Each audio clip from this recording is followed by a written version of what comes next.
வணக்கம். இன்னைக்கு நம்ம பார்க்க போறது வெறும் வார்த்தைகள் இல்ல, அது ஒரு ஞானம். காலத்தை கடந்து, தலைமுறைகளை கடந்து இன்னைக்கு நாம கிட்ட பேசுற ஒரு சக்தி வாய்ந்த கட்டளை. தமிழ் இலக்கியத்தோட ஆழத்திலிருந்து வந்த அந்த ரெண்டே வார்த்தைகள். வாங்க, அதோட சக்தியை பத்தி தான் நாம இன்னைக்கு ஆழமா பார்க்க போறோம். ஒரு நிமிஷம் யோசிச்சு பாருங்களேன். உங்ககிட்ட இருக்கிற எந்த புதையல யாராலையும் திருடவே முடியாது. நீங்க மத்தவங்களுக்கு கொடுக்க கொடுக்க அது குறையாம இன்னும் அதிகமாயிட்டே போகும். அப்படி ஒரு செல்வம் இருக்கா? ஏன் ஒரு நாட்டு ராஜாவால கூட அதை கைப்பற்ற முடியாதுன்னா அது என்னவா இருக்கும்? யோசிச்சிங்களா? அது வேற ஒண்ணும் இல்லைங்க, நம்ம கல்விதான். ஓதுவதே ஒழியல். இந்த ரெண்டு சின்ன வார்த்தைகளுக்குள்ள எவ்வளவு பெரிய அர்த்தம் பாருங்க. கத்துக்கிறத மட்டும் எக்காரணமும் கொண்டும் நிறுத்தாத அப்படிங்கறதான் இதோட பொருள். இது வெறும் ஒரு அட்வைஸ் இல்ல, இது ஒரு வாழ்க்கை முறை. ஆனா நம்ம முன்னோர்கள் ஏன் இதை ஒரு வேண்டுகோளா இல்ல ஒரு அறிவுரையா சொல்லாம ஒரு கட்டளையா கொடுத்திருக்காங்க? வாங்க, இந்த கத்துக்கிற பயணத்துல நம்ம முதலடியா எடுத்து வைப்போம். கத்துக்கிறது ஒரு கட்டளைன்னா, அது மூலியமா நமக்கு கிடைக்கிற அந்த அறிவு தான், அதுதான் அந்த அழிக்க முடியாத புதையல். மத்த செல்வங்கள்ல இருந்து இந்த கல்விச் செல்வம் எப்படி அழகாப்பட்டு நிக்குது, வாங்க பார்க்கலாம். இப்போ உலகத்துல இருக்கிற மத்த செல்வங்களை எடுத்துக்கோங்க.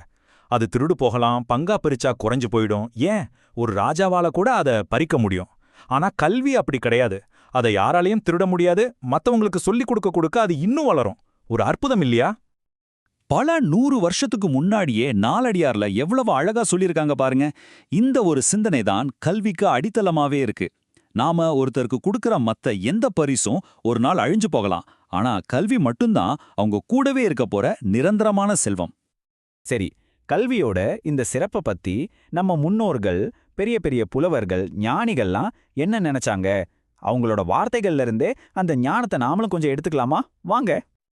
அப்பா, திருவள்ளுவரோட இந்த வார்த்தைகள்ல எவ்வளவு ஒரு கூர்மை! படிச்சவங்களுக்கு தான் உண்மையிலே கண்ணு இருக்குன்னு சொல்றாரு. அவங்க தான் இந்த உலகத்தை அதோட முழு அர்த்தத்தோட பாக்குறாங்க. அப்போ படிக்காதவங்க முகத்துல இருக்கிறது அது கண் இல்லையா, 2 புண்ணுன்னு சொல்றாரு. கல்வியோட அவசியத்தை இதை விட அழுத்தமா சொல்லிட முடியுமா?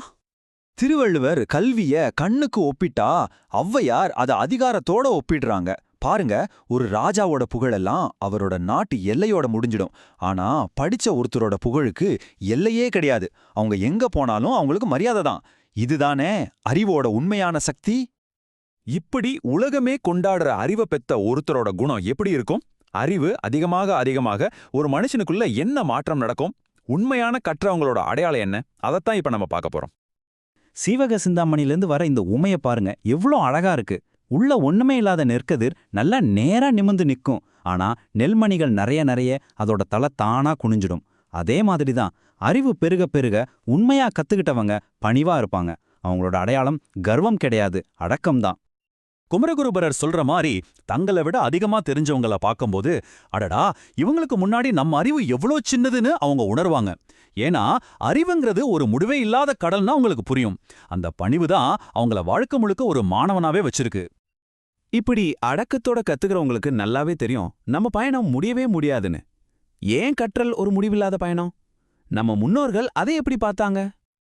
இந்த ஒரு வரியில எவ்வளவு பெரிய உண்மை இருக்கு இல்லையா? அறிவுங்கிறது கரை இல்லாத கடல் மாதிரி. ஆனா நம்ம வாழ்நாள் ரொம்ப கொஞ்சம்தான். அதனால வீணடிக்க ஒரு நிமிஷம் கூட நமக்கு கிடையாது. கத்துக்க வேண்டியது இன்னும் மலை மாதிரி இருக்குன்னு இது நமக்கு ஞாபகப்படுத்துது. வாழ்க்கை முழுக்க கத்துக்கணுங்கிற தாகம் எப்படி இருக்கும் தெரியுமா? அதுக்கு இதை விட ஒரு சிறந்த உதாரணம் இருக்கவே முடியாது. கவிஞர் கண்ணதாசனோட இந்த ஆசை நம்ம கடைசி மூச்சு வரைக்கும் அந்த அறிவை தேடுற பயணத்தை நிறுத்தவே கூடாதுங்கிறத காட்டுது. இதுதான் கத்துக்கிறது மேல இருக்கிற அர்ப்பணிப்போட உச்சம். ஓதுவது ஒழியேல். இந்த சக்தி வாய்ந்த கட்டளை நமக்காக பல நூற்றாண்டுகளுக்கு முன்னாடியே கொடுக்கப்பட்டிருக்கு. இன்னைக்கு அது உங்களுக்கும் எனக்கும் ஒரு அழைப்பா ஒலிக்குது. சொல்லுங்க, உங்களுடைய கற்றல் பயணத்துல அடுத்து நீங்க என்ன கத்துக்க போறீங்க?